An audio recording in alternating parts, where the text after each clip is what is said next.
अस्सलामुअलैकुम प्यारे बच्चों।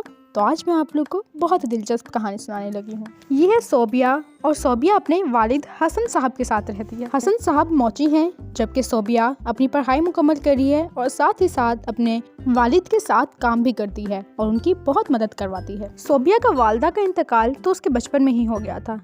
सोबिया बहुत ही खूबसूरत और बहुत ही खूबसूरत लड़की है। सोबिया बचपन से ही अपने वालिद की बची हुई चीज़ों से जूते बनाती होती थी। उसको इन चीज़ों का बहुत ही शौक होता था और साथ ही साथ वो जो लड़कियों के जूते बनाती थी उन पर काफ़ी अच्छे डिज़ाइन करती थी।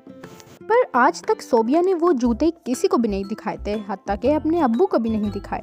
और ये काम सोबिया बचपन से ही कर रही थी। वो बहुत ही प्यारे जूते बनाती थी। एक दिन सोबिया चहलकदमी के लिए नहर के किनारे गई।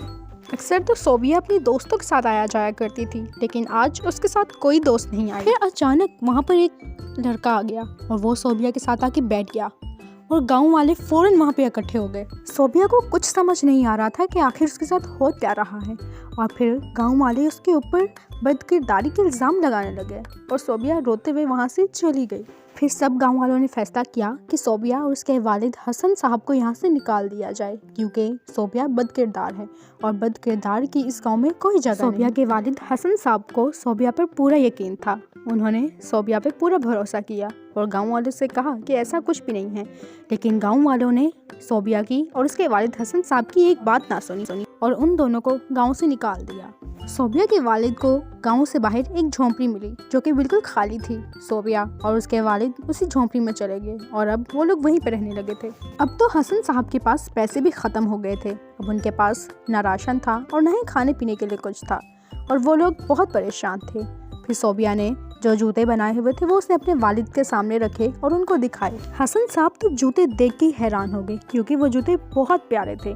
और फिर उन्होंने सोबिया से कहा कि तुमने मुझे पहले कभी ये जूते क्यों नहीं दिखाए। फिर सोबिया हसन साहब से कहने लगी कि बाबा आप जाएं और इन जूतों को बेच दें, मुझे यकीन है ये काफ़ी अच्छी कीमत में बिकेंगे। फिर हसन साहब ने वो सारे जूते लिए और शहर बेचने चले गए।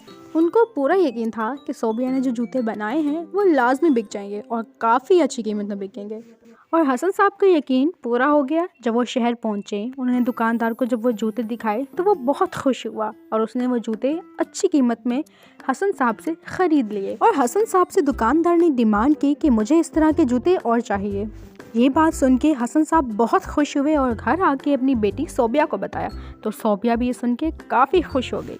काफ़ी अरसा वो जूते उस दुकानदार को बेचते रहे और जब सोबिया और हसन साहब के पास काफ़ी पैसा जमा हो गया तो उन्होंने अपनी दुकान खोल ली और वो दुकान उनकी काफ़ी अच्छी लगती थी। अब आहिस्ता आहिस्ता सोबिया और उसके वालिद हसन साहब काफ़ी अमीर हो चुके थे और अब उनका काम एक ब्रांड बन चुका था। तो इसलिए कहते हैं जो होता है अच्छे के लिए ही होता है। अगर सोबिया और हसन साहब गांव से ना निकलते तो वो इस मकाम तक कभी नहीं पहुंच पाते। तो प्यारे बच्चों, अगर आप लोगों को कहानी पसंद आए तो लाइक, कमेंट एंड शेयर करना मत भूलिएगा। सब्सक्राइब भी। तब तक के लिए अल्लाह हाफ़िज़।